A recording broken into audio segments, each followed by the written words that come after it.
Hi there, and welcome to Spreading Love for Spreadsheets. So this session is looking at some ways that you can take Google Sheets and use it a little bit more in for class activities. So the first thing you're going to need to do is open Google Chrome and be sure that you know your RISD Google information. So that's your @g.risd.org.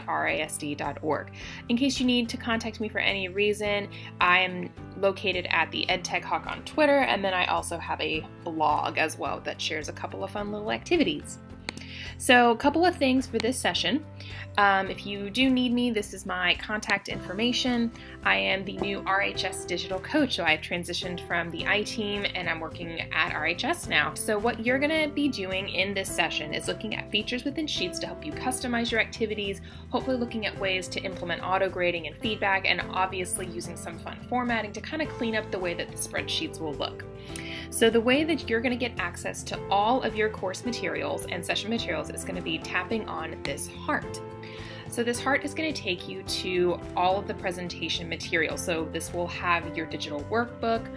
This is going to have additional resources. So if you would like to continue extending your journey, all that good stuff.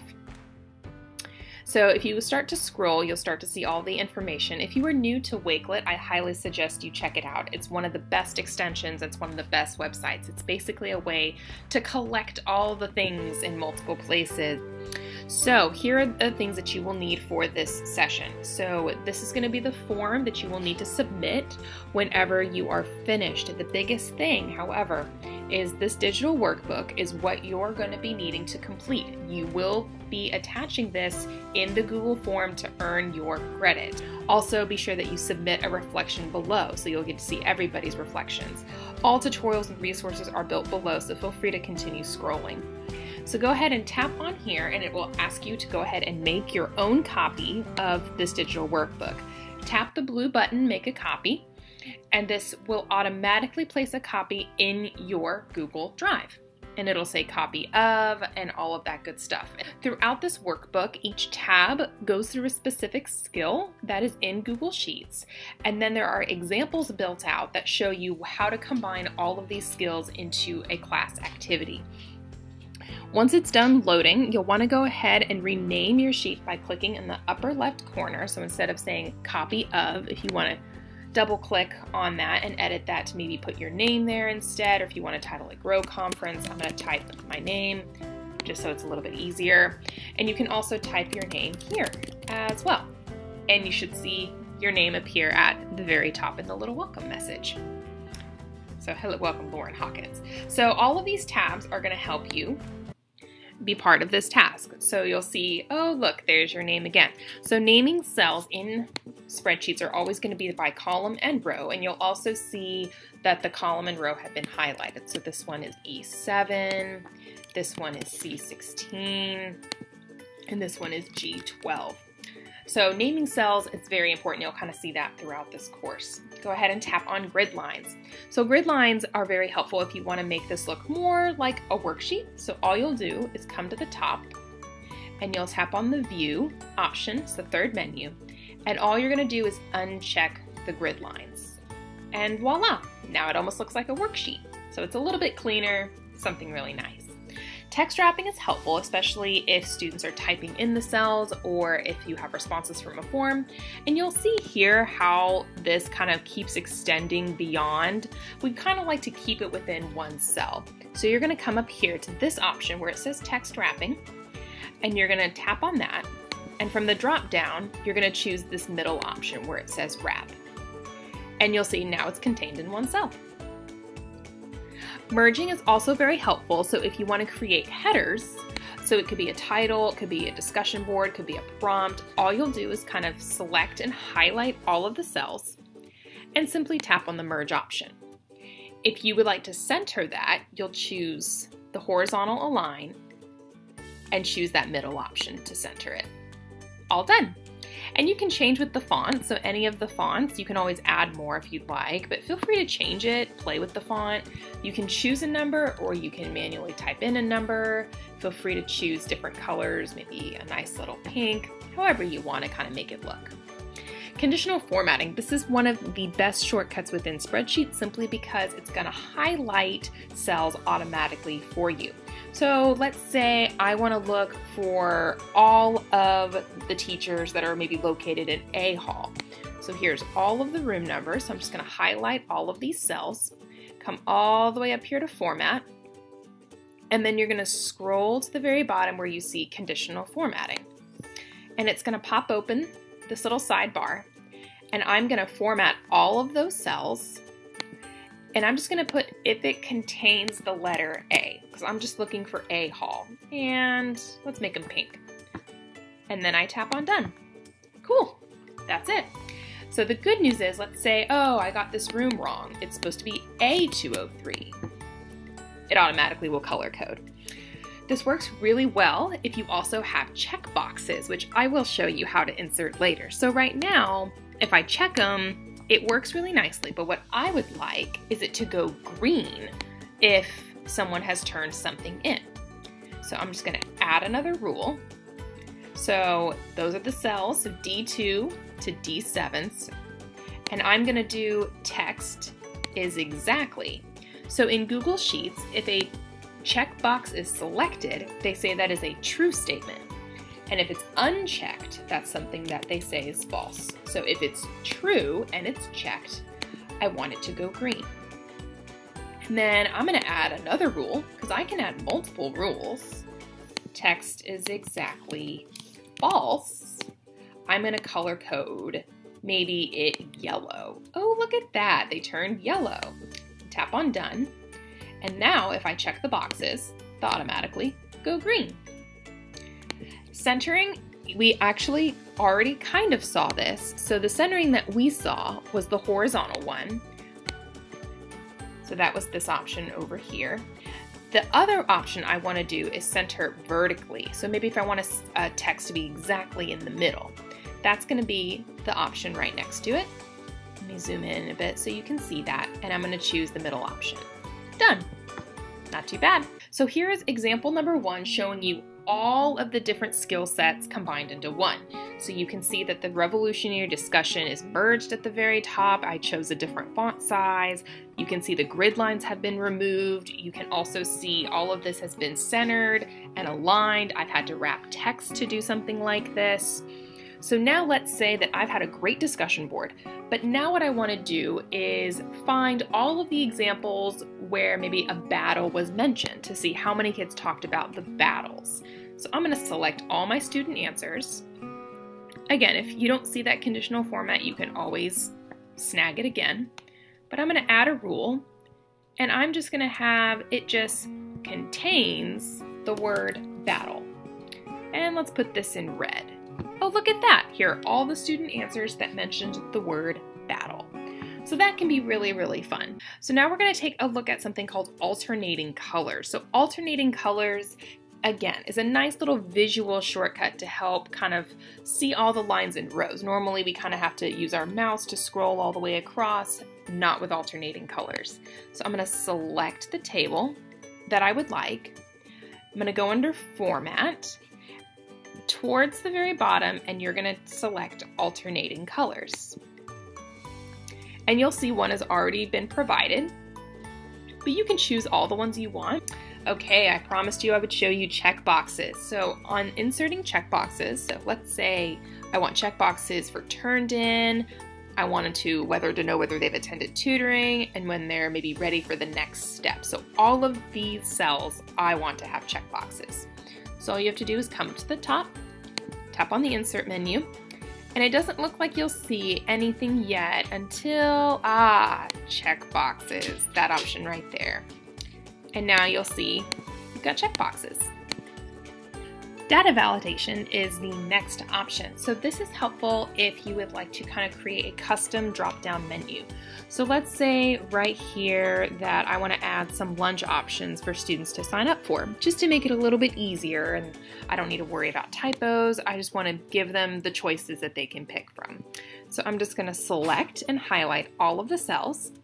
And this is a little different because you're going to come up to the top menu and you're going to choose data instead of format. We've been spending a lot of time in the format option.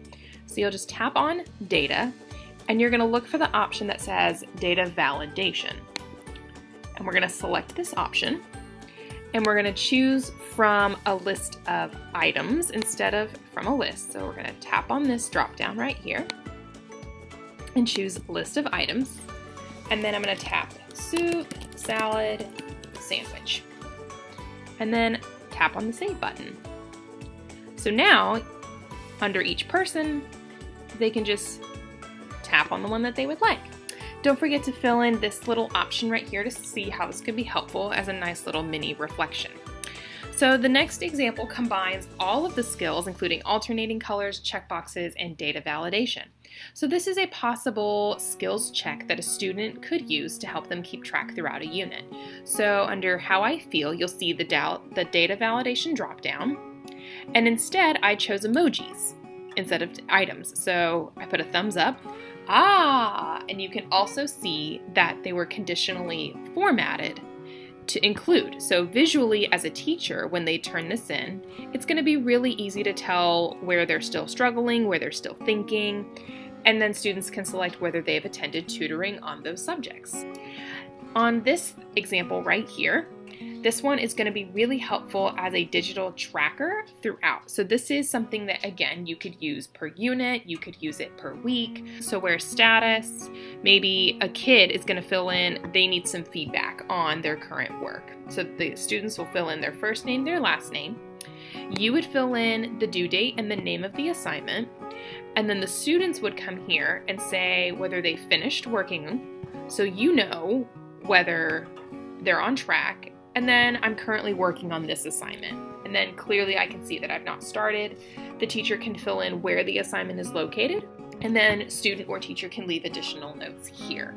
But I like this because it shows that a student is feeling all good. They don't really need any help. 911 means maybe it's a tech issue. I just need some help immediately. But as a teacher, it kind of helps you prioritize where that works.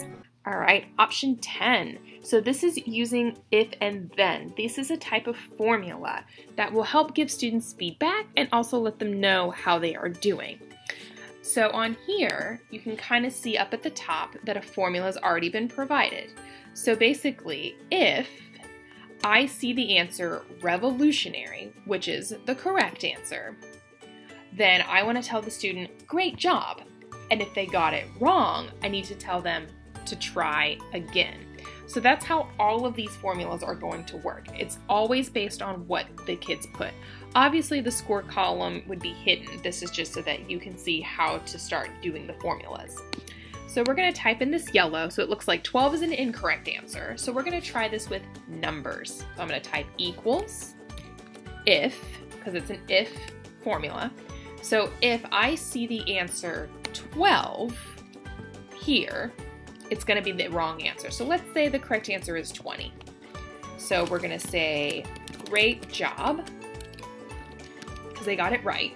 If they got it wrong, we can say, remember to maybe some feedback here. So if they got 12, maybe they forgot to do something else. And then all you're going to do is tap the enter key. Very cool. So here, let's say I get the answer 10. Ooh, still wrong. What if I put 20? Oh, look at that. It changed. All right, the correct answer is cat, so I'm going to do equals if, some parentheses for my formula. So if I see the word cat in B9, so if it's text, I need to use quotations, you'll see that it went green. Then I can tell them nice work. They got it right. If they got it wrong, maybe I could say check your notes. So give them some nice feedback here. Same thing, maybe I'll put dog. Not too bad. Last one is a number. So again, if I see 68 in B10, so if that's 68, I can tell them, again, maybe great job. Don't forget to, so maybe some helpful hints there. And always use parentheses to close off your sentence and hit the enter key. Not too bad. You can always conditionally format based on those answers as well. So if it says great job, maybe you want it to turn green for those kids. Colors are a very nice visual reminder for students, and it's always really easy for them to move on. All right, you can also do if and then with links. So if you want to link to an extra practice in a Kahoot or a quizzes, maybe you have a picture of an anchor chart in your drive that you want to show them. You can always do something like that. So here's an example of maybe an anchor chart that I found online. So it works very similarly. It's still going to be an equals and it's still going to be an if. And zoom in just a little bit so you can see. So if I see the answer 12 in B8, all right, I want to tell them they got the answer right. So I'm going to put nice work. But if they got it wrong, maybe I want to send them some extra practice. So I need to send them a hyperlink. And I'm going to put the actual link first. So for now, I'm going to keep it simple and just send them to Google. But that's where I would paste the link to maybe the extension exercise. So right now, if I leave it like this, I'm going to go ahead and close the hyperlink. So you'll see it go. And then I'm going to close it again. So right now, I just want you to see what it looks like. Oh, it is linked, but I just don't like the way that that looks. So I'm going to double click to edit the formula. And instead, maybe I want this, I'm going to put, try this extra practice. Ah, so you'll see that the link changed, but it'll still take me to Google. So I always like doing that option because maybe I want the link to say something else, but it still take me there. All right, let's try it with words. So we have equal the, if B9 says the word, again, cat is text, so I need some quotations, then I can say nice work. If they got it wrong, I'm gonna send them a link. Again, I'm just gonna put Google, but if you have a picture of if you have a picture of something, any link will work. Practice spelling. So maybe a spelling exercise. So I closed it once, and I'm gonna close it again. All right, I'm gonna put dog. Ooh, there's the practice for spelling. So again, if B10 has the number 68, then nice work. And then I'm gonna send them a hyperlink because they got something wrong. So I'm gonna send them to Google or whatever link I need them to go to. And this is gonna say practice again. So close it once for the hyperlink, close it again for the statement. And hit enter. Again, I got it right. Let me tap 70. Ah, practice again. So really, really fun way to send kids and give them extra help. All right, pictures. So you can always insert pictures as well. So maybe you want to do a Bitmoji. That's been the new craze. So I'm going to tap on the insert button. I'm going to show you the two different options that you can do. So one of the options is to insert it in the cell. So you can choose any option, whether it's from your computer, if there's a link to something you found, if there's something in your Google Drive, a photo you want to share with them, or you can even search within Google. So I'm going to just do spreadsheet just to show you that I can search.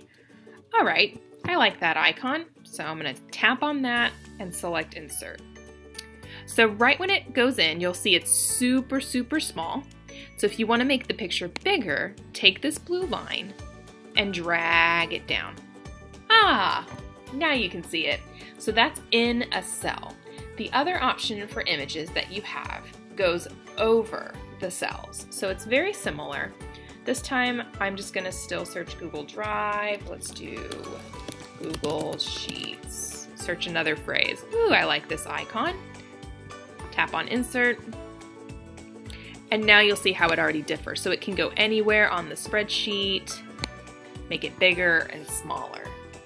So that's not too bad.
right, this is the end, so be sure that you submit your work to get your credit. Thank you so much for joining this session for Grow. I hope you found a lot of great information. Don't forget, on the Wakelet, if you want to head back, you'll also see the form to submit attendance. I would appreciate it if you left a reflection just to share an idea that you have after this session, or if you have any questions. You'll see a couple different templates based on what session of mine that you attended. So be sure that you select the right section. So this one was spreading the love for Google Sheets. So all you'll do is you're going to tap this little drop down arrow, and then you're going to choose the spread the love option. Since that's the session that you just attended, please feel free to add your name, share one idea and one question that you still have after attending this session. And then again, you'll see the form is located here on the Wakelet, but it's also located here on the last tab, whatever is the easiest way for you to share your thoughts. Below on the Wakelet is you have tutorials, you have resources, so if you want to continue learning, you can see a bunch of fun tricks. Jake Miller's EduGifts are amazing. They show bite-sized tutorials. Here's the digital breakout if you want to learn more about that. Mail merging I did not talk about because it's really its own beast, but it's another fun thing to do with your spreadsheets. Down below, I have shared some templates with you, so don't feel like you have to start from scratch. And then obviously my contact information. If you need any additional help from me, I am here to support you. Thank you so much for attending this session for Grow, and please reach out if you have any questions whatsoever.